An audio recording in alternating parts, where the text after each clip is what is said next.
Por favor. Alisão, só solta essa garganta potente. Fala um pouquinho alto que o nosso som não está muito forte. Bom dia, pessoal.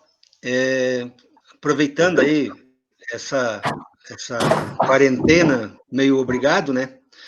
Mas vamos tentar fazer um treinamento. Na realidade, é mais um bate-papo explicando algumas dúvidas que vocês sempre tiveram e de repente não tem tempo de perguntar ou não acham uma forma de perguntar isso. Algum problema? Tudo beleza? Tá lindo, hein? Então, a situação que eu já tinha feito até uma explanação com a equipe do Brandon, mas aí a Grazi também me passou mais algumas da equipe da Michelle, do Cidade, do Tom também. Então, a gente vai refazer o que a gente já tinha feito, se bem que é muito assunto, e se a gente for realmente fazer uma explanação a fundo, é material aí para quase 6 meses de, pelo menos, um treinamento básico, né? Uma das coisas que a gente sempre se bate, vamos dizer assim, que a gente sempre tem que sair corrigindo, ou muitas vezes que chega no meio do processo e trava por alguma coisa que acabou esquecendo, é a situação de propostas. Eu recebi muitas dúvidas sobre propostas, corretores não sabendo muitas vezes o que fazer, como fazer e tal. Na realidade, a proposta, como é o início do nosso trabalho, vamos dizer assim, com o cliente, comprador, eu digo, então não é simplesmente chegar para ele assim e falar, ó, preencha aí da forma que você quer e tal, e me passe para eu apresentar para o vendedor. Eu acho, na minha visão, eu acho que a gente tem que ter mais cuidado com isso, tendo em vista que os profissionais somos nós. O cliente, embora ele possa ser o que for, mas na nossa profissão ele é tratado como leigo. Então, todo cuidado é pouco, todo auxílio é necessário e vocês têm uma equipe, um suporte muito bom aí para vocês poderem aproveitar essa situação. Então,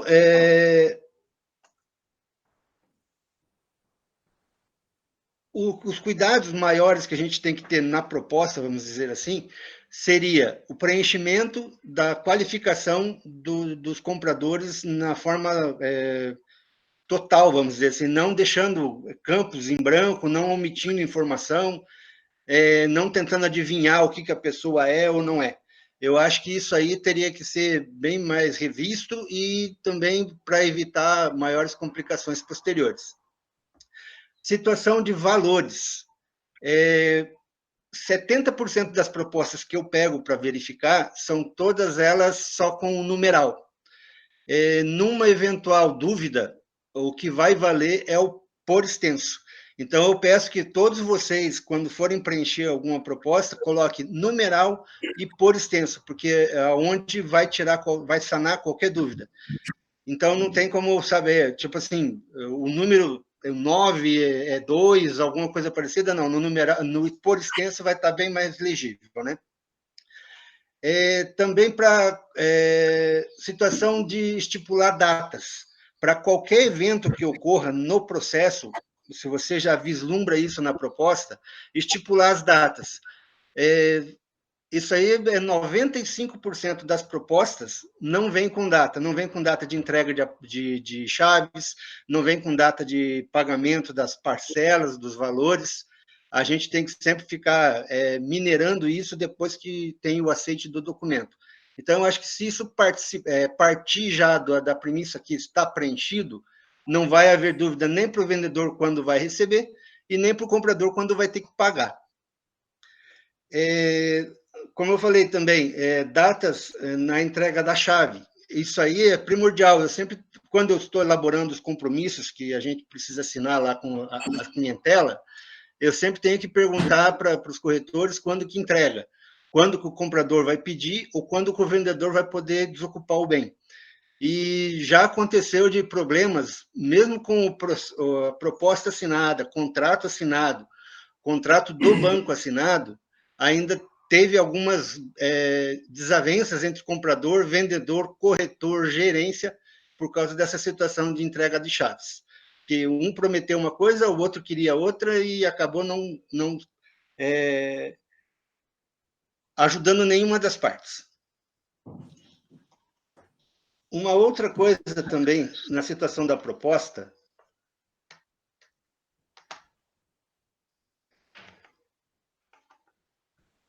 é uma situação de como fazer contraproposta. É um assunto que eu já comentei na outra vez que eu fiz, mas eu acho que refazer uma proposta não aceita não é o caso. Eu acho que, para ter um histórico da negociação, para a gente acompanhar o que aconteceu na negociação, o porquê que não foi aceita da primeira vez ou não, então, eu teria que sempre... fez uma proposta, o vendedor faz uma contraproposta, aí volta para o comprador, não aceitou, faz uma outra contraproposta, para a gente ter esse histórico. Porque, muitas vezes, nesse meio de refazer um documento e tudo mais, se perde alguma informação, se perde alguma coisa ali que era decisiva na situação, e a gente acaba não tendo esse documento depois. Então, eu acho que toda proposta tem que ter o começo, o meio e o fim. Embora eu sei que é difícil para vocês terem que correr atrás de assinaturas e tudo mais, mas é para evitar dor de cabeça posteriormente, beleza? Me perguntaram, na situação, quais os documentos exigidos na proposta. A situação da proposta, vamos dizer assim, o que a imobiliária precisa para começar a negociação seria a proposta em si, assinada pelo comprador, e o cheque de sinal. Documentação, isso aí a gente vai verificar a situação posterior ao aceite do documento, porque daí a gente vai elaborar contratos, vamos fazer lá a busca de certidões e tudo mais, mas isso é a situação do vendedor. Do comprador, muitas vezes eles já até mandam identidade, CPF e certidão de casamento. Basicamente seria isso, mas não na proposta, isso aí é numa sequência posterior à proposta. Só uma pergunta, todo mundo está ouvindo, tá beleza?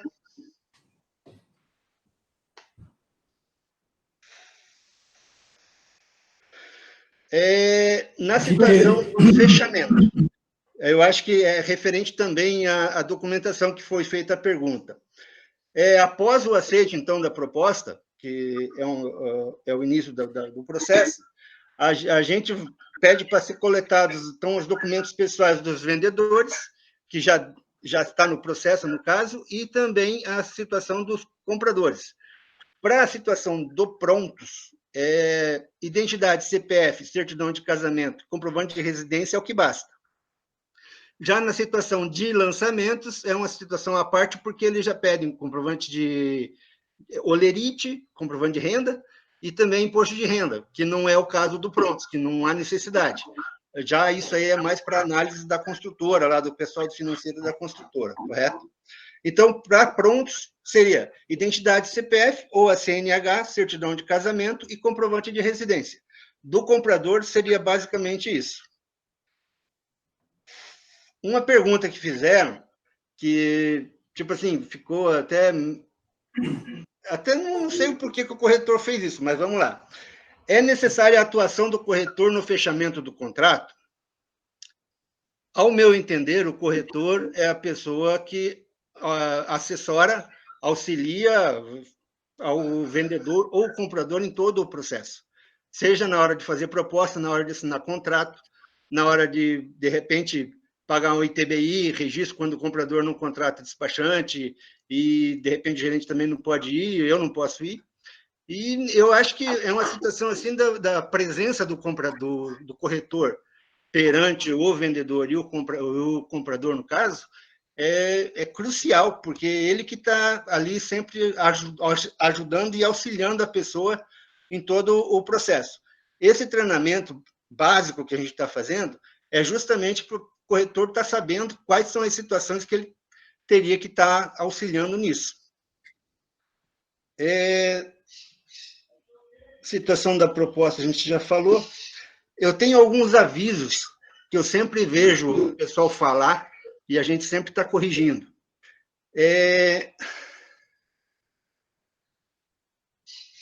O termo calção, cheque em calção. eu sempre falo que cheque em calção, para nós, não tem valor nenhum. Então, eu acho que a gente tem que excluir esse termo do nosso vocabulário dentro da imobiliária e sempre falar cheque de sinal de negócio. Porque o cheque de calção, ele não é como garantia da negociação, ele não é regido pela lei de arras e a pessoa simplesmente pode desistir, pedir o cheque de volta e ir embora. Já o cheque de sinal, que a gente vai comentar mais para frente, é onde garante realmente a negociação e tem penalização sobre isso. No caso de cheques de terceiro, o filho está comprando, mas quem vai dar o cheque de sinal é o pai. A gente sempre solicita, muitas vezes é difícil conseguir, mas a gente sempre solicita que, no verso do cheque que a pessoa está dando como sinal, seja descrito lá que o cheque é referente ao sinal de negócio dado na compra do imóvel tal. A gente tem os termos, na realidade, para fazer essa situação. Isso aí é só um lembrete para quando surgir essa situação, a gente já saber o que vai ter que escrever. Falando comigo, falando com o Antoniazzi, a gente passa para vocês ali o que pode escrever, como a gente já fez várias vezes, acho que alguém já passou por essa situação. E eu acho que, para dar segurança, cheque de terceiro tem que ter essa declaração no verso, senão a gente acaba não tendo condições de cobrar ele numa futura desistência, alguma coisa parecida.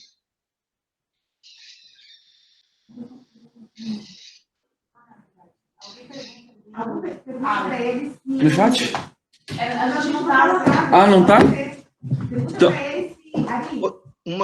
Uma outra coisa que muitas vezes a gente até tem que sair correndo para fazer a devolução é na hora da assinatura da escritura, na hora da assinatura do contrato de financiamento, é sempre lembrar, a gente sempre tenta, mas é sempre bom o corretor também lembrar de fazer a devolução do cheque de sinal.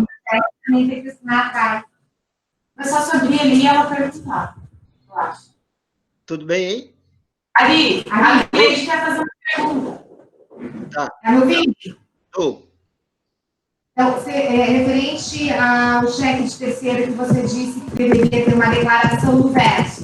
Está me ouvindo bem? O dono do cheque, o terceiro, também tem que assinar atrás dessa declaração, dar uma rubrica, alguma coisa? Não. Só o emitente do cheque tem que dizer que aquele cheque é para compra do imóvel, até seria, na realidade, seria necessário citar o nome da pessoa, mas não que ele tenha que assinar o cheque, ou no verso do cheque. Mas ele que faz isso no próprio punho, não o corretor. É ele que escreve. Aí é a própria pessoa que escreve no verso do cheque, exatamente. O emitente, vamos dizer. Ok? Ok. Como eu estava falando, é a situação de sempre fazer a devolução do cheque. Nós temos um termo que a gente elabora para fazer essa devolução e sempre nos ajuda, se vocês também puderem lembrar de essa declaração e de levar o cheque.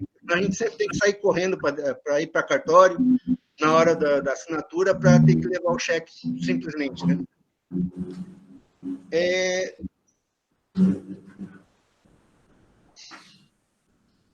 A situação de uma desistência da proposta. Eu tentei englobar, centralizar, na realidade, todos os assuntos referentes à proposta, tá, pessoal? São coisas assim que acontecem, muitas vezes vocês não tenham ocorrido essa situação com vocês ainda, mas é só para vocês terem ciência. Na situação, no caso de uma desistência, como até teve um caso aí esses dias, a gente elabora um distrato da proposta. Ou seja, ali a gente vê a situação, depois, lógico, de ser analisada pelo vendedor e comprador. Se o comprador desistir, ele vai perder o sinal. Se o vendedor desistir, ele vai ter que devolver o valor dado como sinal, mais o valor equivalente do sinal. Se há um litígio, se há uma discordância da situação, eles vão ter que ir para juízo para resolver, não temos o que fazer.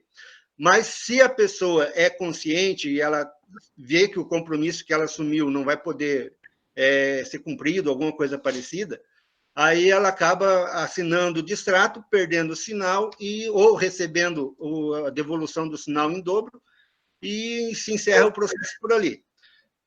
É sempre bom tentar ponderar entre comprador e vendedor se a pessoa realmente teria que receber o valor, ou se a desistência teve algum prejuízo referente a isso ou não. Porque a gente nunca quer que a pessoa tenha prejuízo. Mas, infelizmente, tem casos que a gente não tem como remediar essa situação e acaba tendo que pagar o sinal e tudo mais. Dessa parte do distrato, alguém tem alguma dúvida? Não. Uma pergunta que foi feita referente a cheque de sinal. Por que o cheque tem que ser nominal a Prime? Na realidade, essa situação do cheque nominal a Prime, a gente toma por segurança de o cheque ficar sempre guardado no cofre, né? Não é repassado ao vendedor, como todo mundo sabe. E também, numa situação de repasse ou devolução, o cheque já está no nosso poder, então é só realmente fazer acontecer a situação. Para ser descontado, o Diego, como diretor da Prime, ele tem que sempre endossar o cheque, e na devolução já não há necessidade. E esse cheque de sinal é a garantia, como a gente sempre fala, da negociação. Tem que ter cheque? Tem. Vai ficar guardado na Prime? Vai. Até que se resolva a situação, se faça a transferência, ou então acabe, infelizmente, não saindo a negociação. Mas isso é uma segurança que a gente toma para o comprador não ter o cheque descontado antes do prazo, ou ter uma situação assim que acaba tendo um prejuízo lá e a gente tem que responder por isso e tudo mais. Eu acho que o cheque de sinal ele tem que continuar sendo dessa forma e até que se resolva a situação. Não tem como a gente não simplesmente repassar, principalmente pelo caso também de repasse com as certidões. Esse aí é um outro caso, a gente vai falar mais abaixo também, mas são vários pontos que a gente tem essa segurança do cheque de sinal estar em poder da Prime e com a nominação da Prime para receber o cheque, entre aspas, né? Porque a gente só repassa, mas é uma segurança maior para o comprador. Ari. Oi. Dúvida aqui da Michele. Você está tendo acesso ao chat? Você está conseguindo visualizar o chat aí, não? Eu vi você falando já hoje sobre a dúvida da Cleide. Tá, então deixa eu ler aqui a da Michele. Sobre o item entrega das chaves, qual o prazo que deve ser colocado? Precisamos conversar com o angariador / cliente, vendedor, para saber a data certa a ser colocada na proposta? Na realidade, eu acho que vai ter um item sobre a entrega das chaves ali, mas, na realidade, a situação, quando eu estou fazendo a proposta com o comprador, já é do meu interesse saber quando ele vai precisar do imóvel. Eu acho que já na saída já teria que ter esse prazo. Ele vai precisar do imóvel quando? Quando eu assinar o contrato de financiamento? Antes de assinar o contrato de financiamento, quando eu pagar a entrada? Ou só depois que o vendedor recebeu o valor do financiamento? Ou no pagamento e na assinatura da escritura?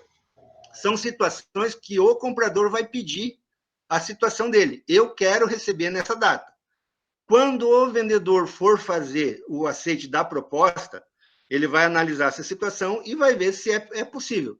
Se for possível entregar no financiamento, tudo bem. Se bem que a gente geralmente está tomando por base, a partir do momento que o vendedor recebeu todo o valor do imóvel, é que está sendo feito o repasse das chaves. Senão, a gente acaba tendo que arrumar problema para ficar administrando depois. Em casos raros, o Antoniazzi está permitindo a situação de entrega das chaves antes do vendedor receber todo o valor do imóvel. Então, é uma situação assim, como eu falei, o comprador coloca na proposta o que ele precisa. O vendedor vai ter que analisar para ver se é possível ou não. Lógico que a gente, como profissional da área, vai aconselhar um e outro da forma mais a forma mais correta, vamos dizer assim, para não prejudicar nenhum e não prejudicar outro. Porque, como eu falei, a gente já teve problema com a situação de entrega de chaves e ninguém ficou contente com isso. Michele, acho que com isso atendi a tua dúvida. Beleza? Beleza. Cheque, beleza. Situação, uma dúvida que o corretor tem. Precisa de entrada? Pessoal, na situação de prontos, como a gente já está falando em cheque de sinal, é obrigatório ter cheque de sinal na situação de prontos. Não tem como não fazer uma proposta sem cheque.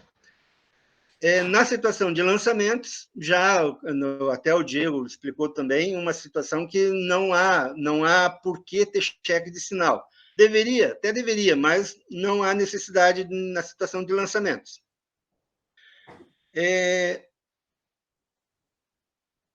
Nós estamos tomando, por precaução, mencionar hoje na proposta, até esses textos não existiam, a gente elaborou aí por causa de alguns processos, e estamos até tomando por regra fazer isso.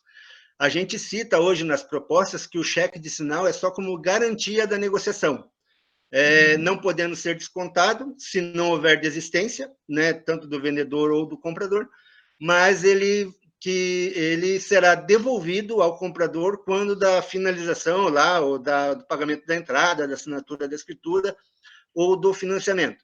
Então, é uma segurança a mais, é uma forma da gente trabalhar, dando uma segurança a mais para o comprador, que o cheque dele não vai ser descontado a bel prazer. Então, é uma situação assim que como eu falei, dá uma segurança a mais para ele e gera essa confiança que ele vai ter na Prime, porque a gente não está falando, você vai ter que arrumar o dinheiro para pagar como sinal. A entrada, que se cita na pergunta, ela é fictícia, mas existe a garantia, porque se ele emite o cheque de sinal, automaticamente ele é responsável pela desistência. Então, não tem a situação lá, vai ter que pagar uma entrada? Não, mas vai ter que deixar um cheque como garantia. Se você desistir, você acaba sendo penalizado. Aí é uma situação assim de, como eu falei já hoje, se houver um litígio, vão ter que discutir na justiça. Mas a nossa parte foi feita e bem feita. Uma porcentagem, quanto por cento deveria ser esse cheque de sinal ou de entrada? Não há uma norma referente a 10%, 50%, sei lá. O que você tem que analisar na situação, qual que é o valor da venda? Se uma venda é de 1 milhão, não dá para pegar um cheque de 10 mil. Se a venda é de 500 mil, não dá para pegar um cheque de 5 mil.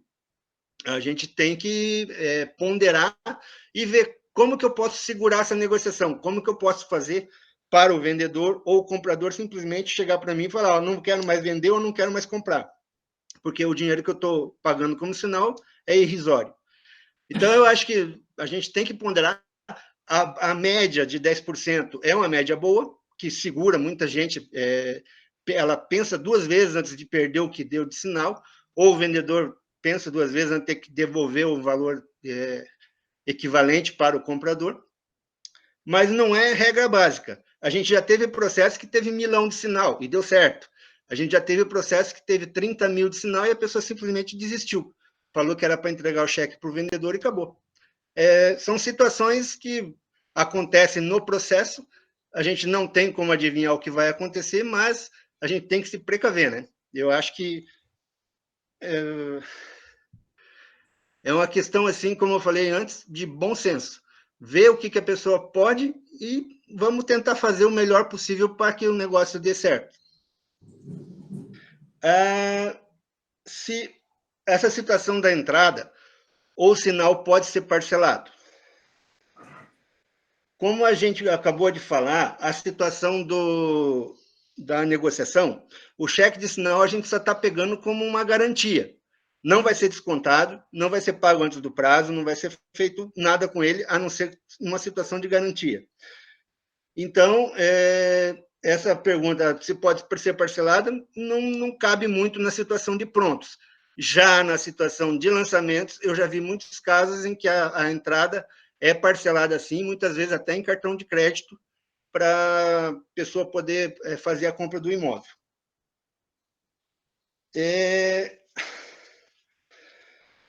Outra pergunta que fizeram na proposta, por que é mesmo necessário um cheque? Como a gente vem desde o início falando, o cheque de sinal é obrigatório e é necessário, porque é a única coisa que vai garantir você de ter feito o teu trabalho, poder receber a comissão posteriormente. Embora muitas vezes numa desistência, a gente só fique olhando a finalização do processo sem receber nada, porque o processo não se concretizou, a transação não se concretizou, e a gente, sei lá, acabou falhando em algum ponto ali, não que realmente tenha acontecido, mas o pessoal até acha que a gente falhou em algum ponto para não ter conseguido fechar a negociação. Referente a isso, pessoal, existe alguma pergunta que vocês queiram fazer, só para não ficar um monólogo assim, todo mundo ficar bocejando?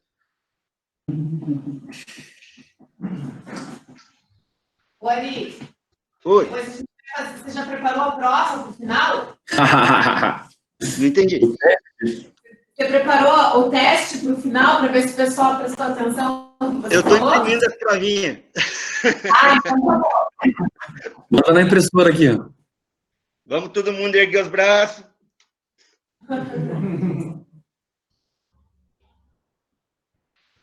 Uma outra pergunta que acabou sendo a mesma antes, qual é a finalidade do cheque? Como eu falei, para garantir a negociação. Sem cheque de sinal, é simplesmente uma consulta, você não tem nada palpável para você poder continuar com o processo. De novo, o percentual é de praxe 10%. Existe a situação agora, pessoal, a gente vai passar um pouquinho para a situação de contrato de angariação. Embora a gente tenha uma equipe para angariar e tudo mais, elas estão cientes da situação do que existe no contrato ou não, mas existe multa para cancelamento de contrato com exclusividade? Olha, eu acho que é uma situação assim que a gente sempre tenta ir, como eu falei, pelo bom senso. Se a pessoa realmente tem uma desculpa plausível para não deixar o imóvel mais à venda, eu não acho que deveria bater em ferro frio, porque acaba não tendo efeito nenhum. Agora, se a pessoa simplesmente, você desconfia que ela está fazendo uma negociação e quer tirar a exclusividade, alguma coisa parecida, eu acho que teria que mais forçar ela a cumprir o prazo que consta no contrato. Penalidade não existe. Pelo menos no nosso contratinho simplificado, a gente tentou minimizar o máximo possível as questões que a gente sempre batia de frente com os vendedores. Então, essa situação de penalidade, como eu falei, a gente não tem como impor isso ao cliente, porque, de repente, minha mãe morreu, eu não quero mais vender, ou, sei lá, eu simplesmente desisti e não vou mais mudar. São situações assim que acontecem no dia a dia da pessoa, a gente não pode realmente confirmar isso, e a única coisa que a gente poderia fazer é estar acompanhando lá o dito cujo na situação se vendeu ou não o imóvel para uma outra pessoa. Mas você acaba tendo que perder tempo de deixar de fazer o teu serviço para poder ficar seguindo alguma coisa desse tipo.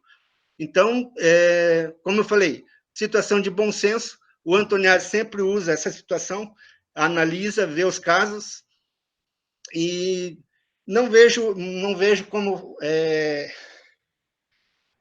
fazer uma situaçãozinha de obrigação da pessoa realmente continuar com essa exclusividade.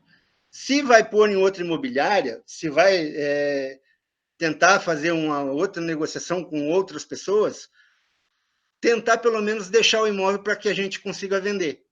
Essa situação de exclusividade, o mercado ele está acabando. É muito difícil uma pessoa querer realmente deixar com exclusividade hoje uma angariação.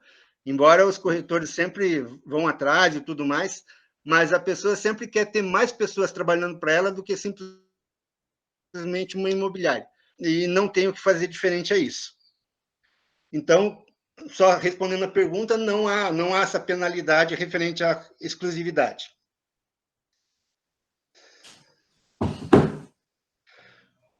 Me perguntaram aqui pedindo para fazer uma explanação referente a tipos de venda.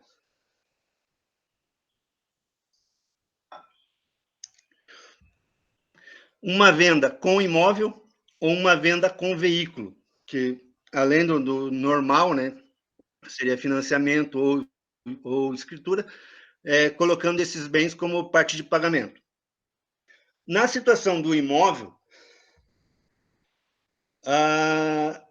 teria que ter uma avaliação desse bem.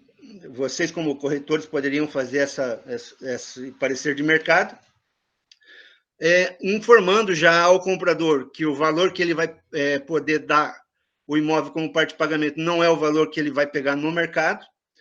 E também uma situação que geralmente a gente esbarra aí, que é ver quem paga a comissão do quê. Geralmente o vendedor não quer pagar a comissão referente ao imóvel que entra. E o comprador, como está dando o imóvel como parte de pagamento, também não quer assumir esse ônus. Mas eu já tenho visto os corretores, eles sempre contornam essa situação e acabam fazendo realmente o comprador pagar a parte da comissão do imóvel dele e o comprador paga o que é em espécie, no caso.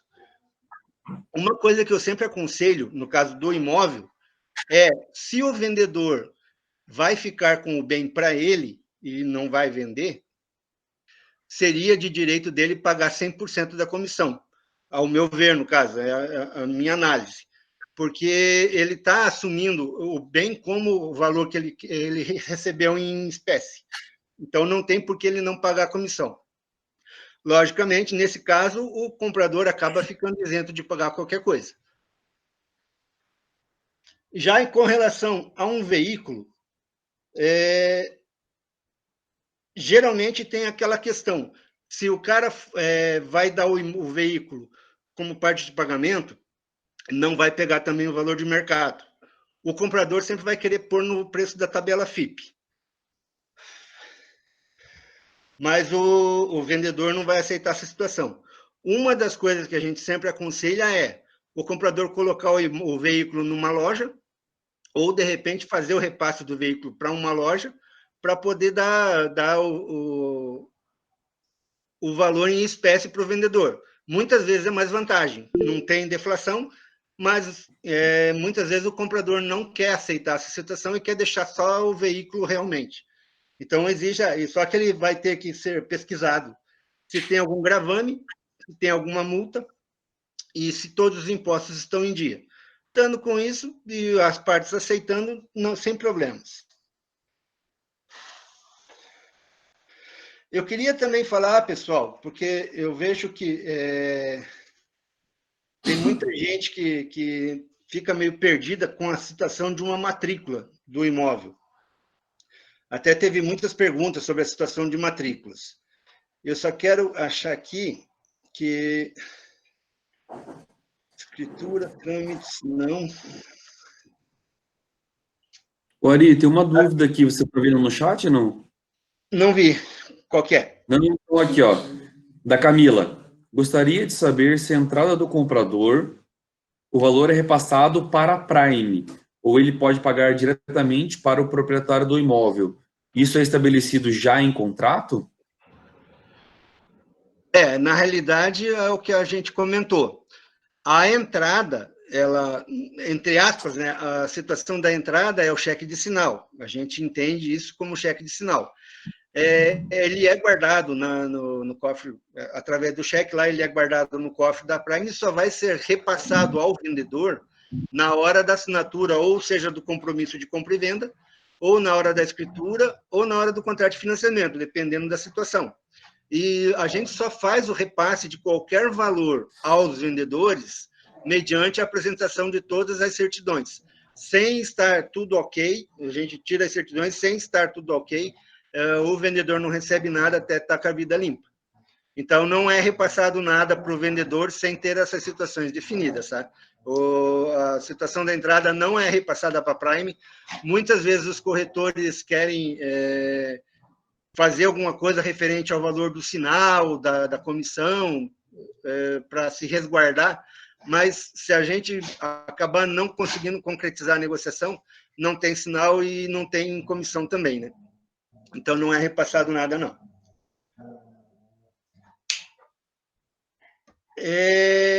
Sobre a situação de certidões, aliás, que eu estava falando da matrícula, eu quero comentar alguma coisa com vocês de matrícula. Comentaram que a maior parte dos corretores hoje, infelizmente, eles não conseguem entender bem o que se diz numa matrícula. O que tem que saber o básico da matrícula, para vocês poderem acompanhar a situação, qual é o número da matrícula? Aonde que ele está localizado?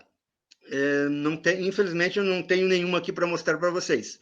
Mas se vocês pegarem qualquer matrícula, o número que corresponde ao imóvel e vincula esse imóvel a essa matrícula é aquele centralizado no começo da matrícula, que é bem grande. Então, esse é o número da matrícula.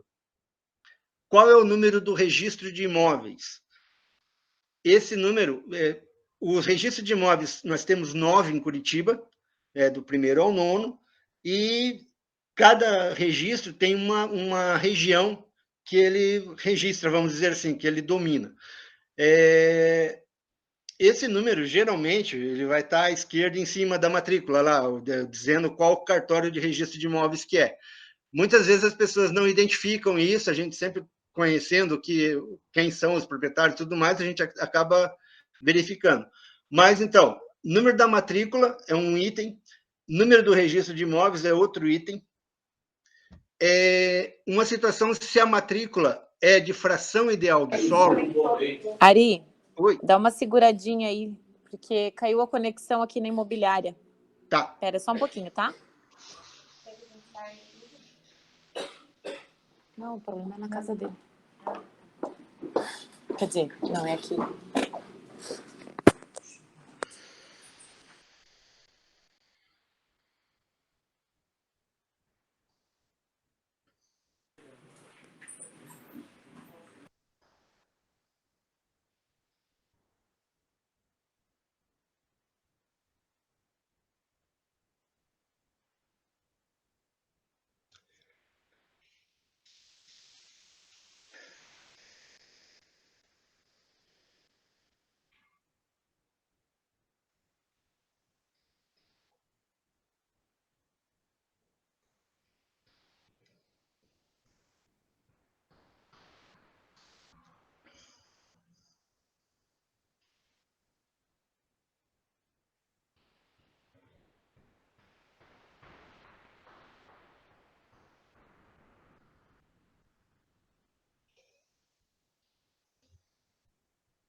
Liga teu microfone.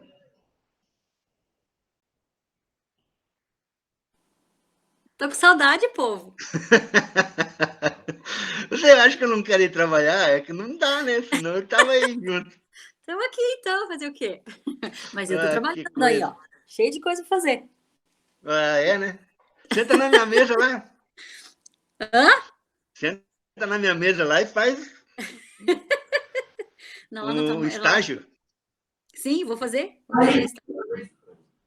Voltou? Oi, Modelete. Voltou o homem, então. Ari, segue aí. Beleza, então, pessoal. Referente matrícula, número do registro de imóveis. Se a situação é uma matrícula de fração ideal do solo, significa o quê? Que o imóvel não está concluído, não está construído, juridicamente falando. Ele pode estar fisicamente lá pronto e acabado. Mas, se não, para uma situação assim de financiamento, se o imóvel não estiver com o CVCO registrado na matrícula, não adianta, porque sem ter isso, o banco não vai financiar. E também, para vender para um terceiro particular, tem que verificar essa situação, tem que ver quem que vai ser o responsável para fazer essa averbação do certificado de vistoria e conclusão de obra. Uma situação também que perguntaram é sobre a questão da parte ideal de imóvel. Parte ideal, pessoal, não é fração ideal do solo. Ah, porque o cara tem um lote que ele dividiu em 10 chácaras e está vendendo. Está vendendo irregular. Não tem como fazer essas vendas. Pode ser feito? Pode, mas está errado. Não, teria que regularizar essa situação, ou fazer um loteamento, ou realmente fazer um condomínio, instituir um condomínio em cima disso, para poder fracionar esses lotes, para poder serem vendidos. Infelizmente, na nossa profissão, a gente tenta fazer tudo correto, mas não há pessoal suficiente nos órgãos que fiscalizariam isso para realmente ver se está legal ou não. Eu já tive vários casos que as pessoas tentam vender irregular a situação lá da divisão que faz no imóvel e acaba tendo problema com isso posteriormente. Tem uma situação que eu queria explicar para vocês. Como eu falei, infelizmente eu não tenho a matrícula em mãos, mas vocês sabem que depois da descrição do imóvel na matrícula, vem todos os registros que aconteceram nessa matrícula, ou seja, fulano vendeu para ciclano, aí no outro registro vem ciclano vendeu para beltrano, e assim por diante. Isso que a gente tem na matrícula é o histórico da vida do imóvel, desde quando um loteamento foi feito, desde quando o apartamento foi vendido e tudo mais. Então, para a gente saber quem foi os proprietários e tudo mais, é só acompanhar essa situação que a gente vai ter todo o histórico do imóvel na mão. Detalhe, quando se faz um registro, sempre vem na sequência R1 barra número da matrícula, R2 barra número da matrícula. Quando se faz uma averbação, é AV barra número tal, também número da matrícula. Ou seja, os registros sempre têm uma sequência numérica, seja a averbação ou seja realmente um registro de qualquer documento. Nessa situação da matrícula, essa sequência numérica nunca pode ser repetido esse número. Então, sempre vai ter que ter essa sequência numérica, mas pode ser registro ou averbação.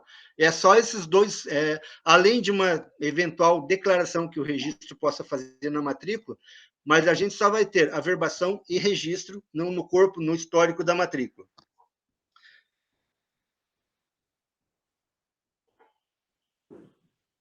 Uma situação que geralmente eu pego nos processos que a gente vai fazer, que a pessoa... como é que eu vou dizer? Para você saber realmente o que você tem na mão para poder fazer a venda, o ideal seria pegar essa documentação e ler, mas não simplesmente correr o olho. Parar um tempinho, pegar a matrícula, principalmente, e realmente ler ali se está tudo certinho com o imóvel.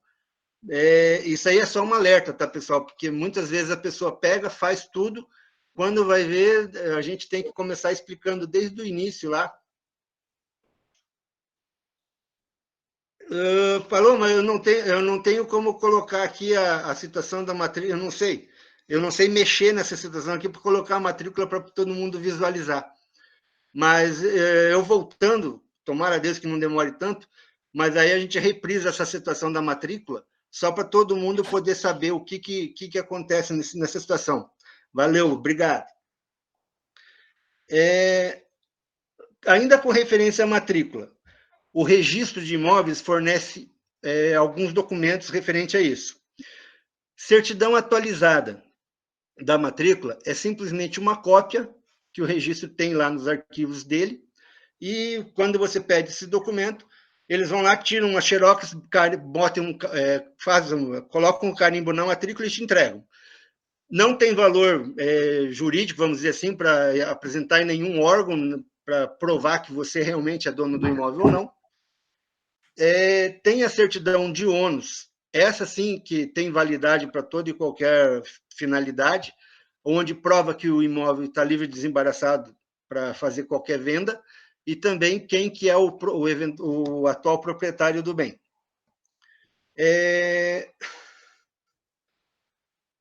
Existe a certidão de ônus, ela pode ser positiva ou negativa. Negativa, como eu falei, que é quando o imóvel está livre e desimpedido para fazer a venda.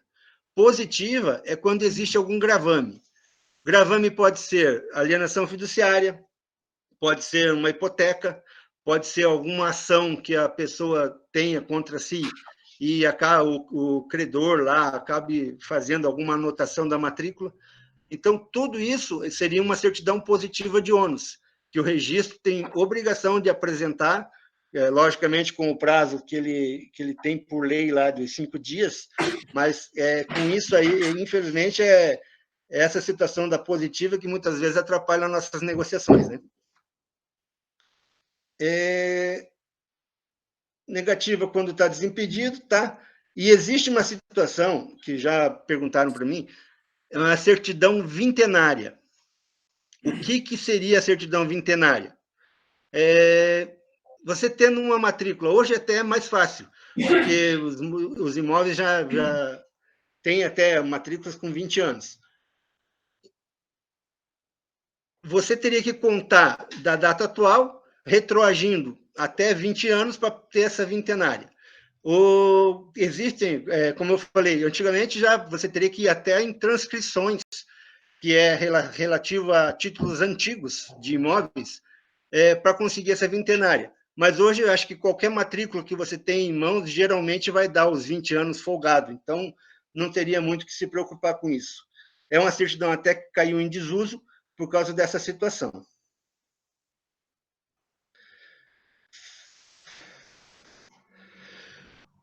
Perguntaram aqui referente à diferença de matrícula e registro.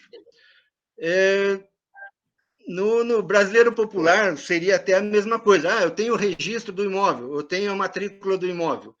Mas, vamos dizer assim, matrícula refere-se ao documento expedido pelo registro de imóveis.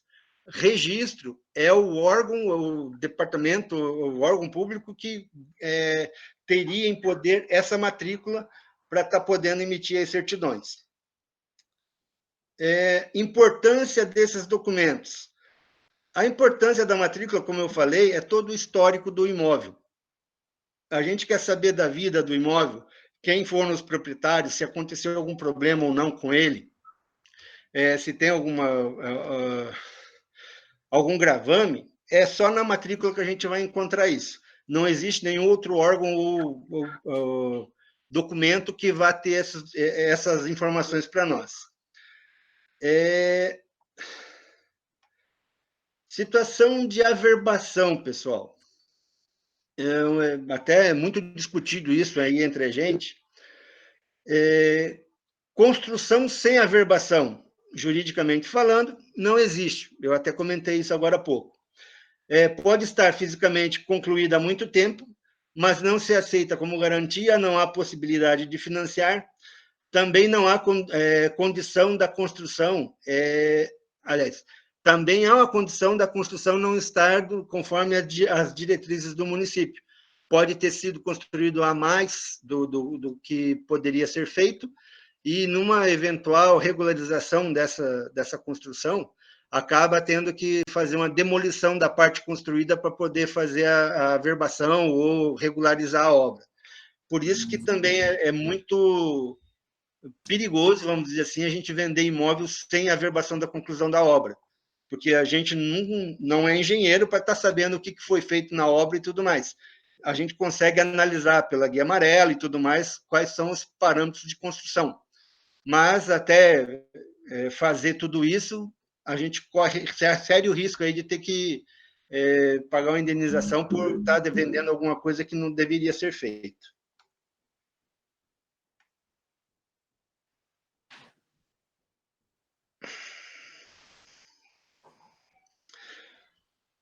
Sobre a situação do sinal de negócio, pessoal, que também estão fazendo várias perguntas aqui de sinal de negócio, não, desculpe.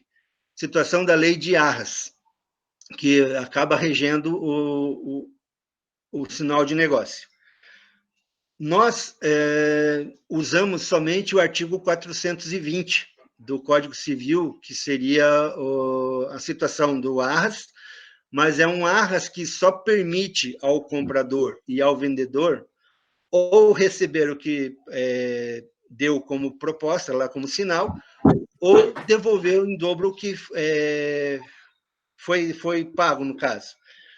O artigo 417, 418 e 419, eles dão direito à parte ofendida a pleitear outras coisas além só do sinal. Então, a gente já não usa isso justamente para não ter que penalizar ainda mais a pessoa que já está perdendo o que muitas vezes lutou para conquistar, né? Então, a gente só usa realmente o 420, o artigo 420, para simplesmente dar segurança na negociação e poder fazer a venda, como é que eu vou dizer? Uma venda simples, porque se você for começar a pontuar muitas coisas referente ao sinal de negócio, a pessoa acaba tendo tanto medo que acaba não fazendo a negociação.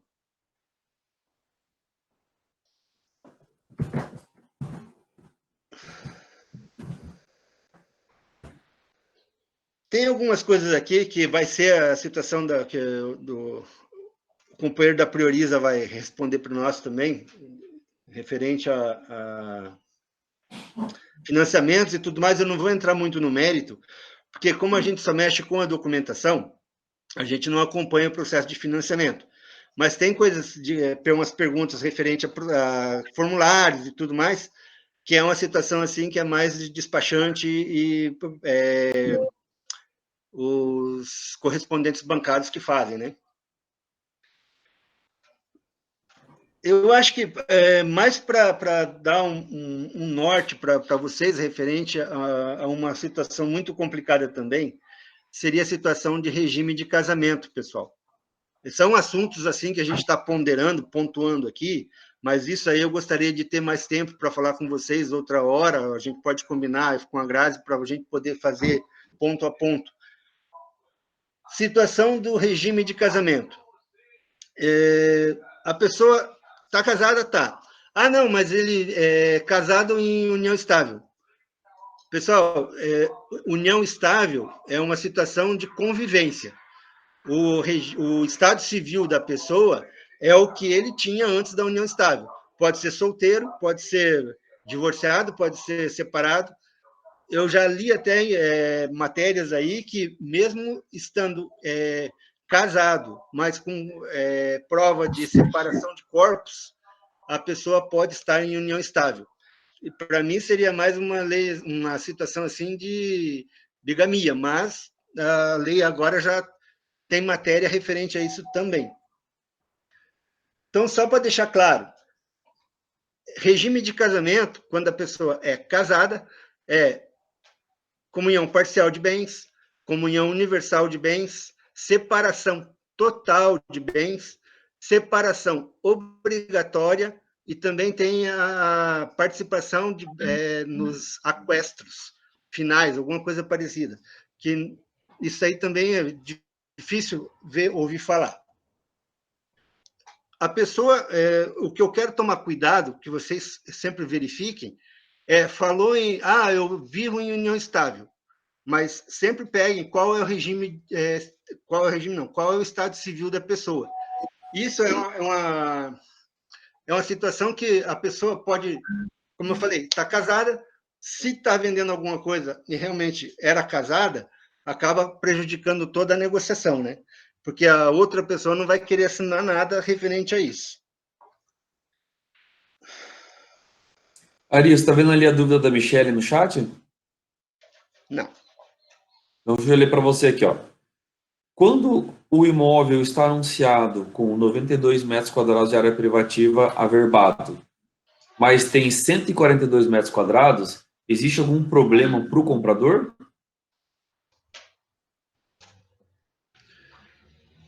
92 metros, mas provavelmente, que teria que ver a documentação, mas provavelmente nesse caso, o vendedor fez uma ampliação e não averbou. É aquela situação que eu falei lá do imóvel não averbado. Teria que ver se, para regularizar essa obra, essa diferença de metragem, o município autorizaria, ou teria condição de fazer isso, se está na capacidade construtiva do imóvel. Se realmente tiver em excesso essa área construída para uma eventual regularização, o município vai mandar fiscal lá e eles vão exigir que seja demolida a área que está em excesso. Então, muitas vezes, não é vantagem pegar um imóvel que não esteja totalmente averbado. É até um risco para o comprador, eu não digo, porque ele pode exigir que seja uma situação assim de regularização primeiro, para depois fazer a negociação. Mas, se não, ele compraria o problema do outro. Se ele fizer realmente essa situação acontecer, ele ficaria com o problema para ele. E dificilmente ele poderia pedir alguma indenização referente a isso posteriormente do vendedor. Não vejo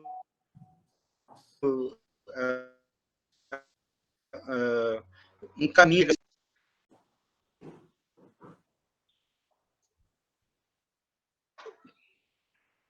Pessoal, na situação das perguntas que vocês mandaram referente a isso, existem muitas outras coisinhas que, se a gente for falar, a gente vai virar tarde aqui.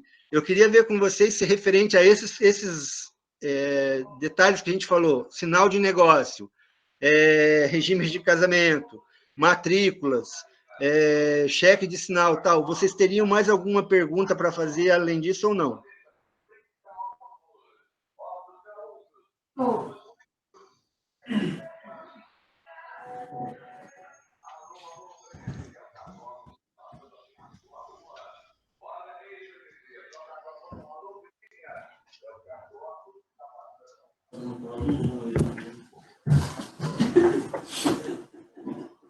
Então, beleza.